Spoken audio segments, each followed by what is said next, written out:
Chapter 3 The Wicked Worm. Tom loved fishing. Until the afternoon, he caught a worm instead of a fish. An old man had seen him.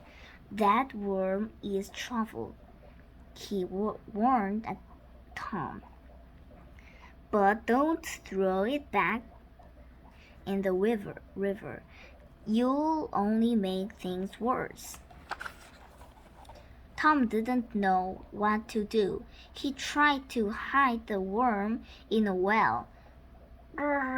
In you go. But a week later, the worm crawled out. It had grown even bigger. The worm was hungry and angry. It chased the cows around the fields. Then it chased the villagers around their houses. Help! Run! Tom felt terrible. The worm was manic, and it was all his fault. What I am going to do? Brave knights came from miles around to kill the worm, but it was too strong. It crawled its shell around them and squeezed them till they didn't fight. Finally, Tom went to see a wise woman to ask for help. You caught it. You must get rid of it, she told Tom. You could ask the village dragon for help. Tom wasn't sure about that. The dragon had never hurt around because everyone left him alone. But Tom had no choice, so he dressed up like a brave knight and went to thank the dragon for help. To his surprise, the dragon didn't know scary at all. What's wrong? Said Tom. I am lonely, said the dragon. Replied. I have no friends. I know how you can have 100, Tom told him, but you'll have to look fierce. Tom told the dragon about the worm.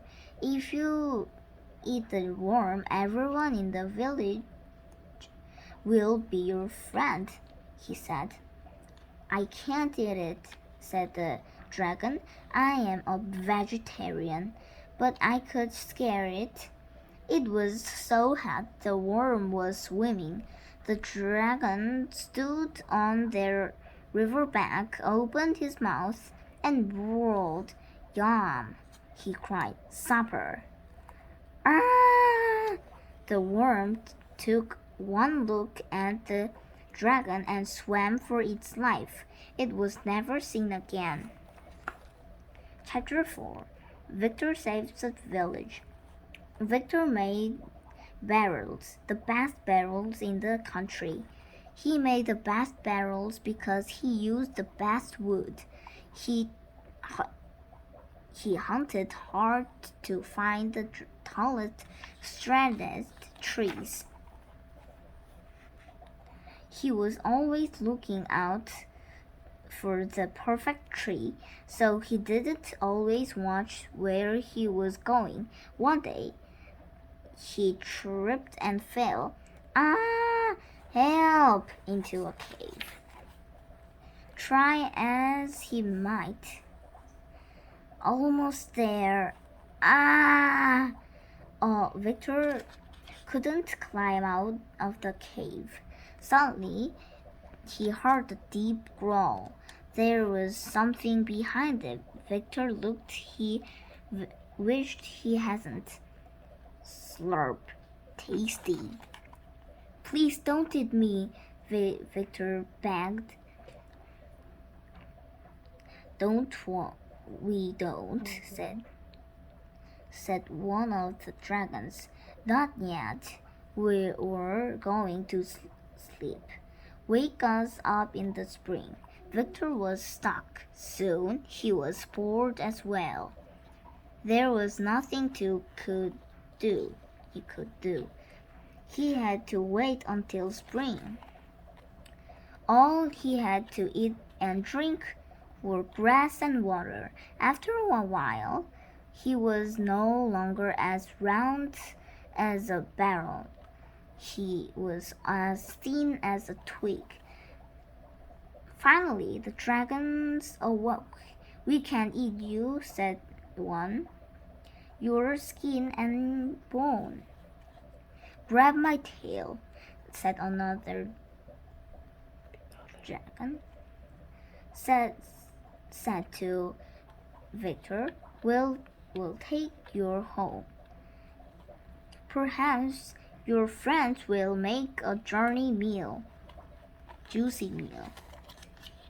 The victors were amazed to see Victor after so long, and they were terrified to see the dragons.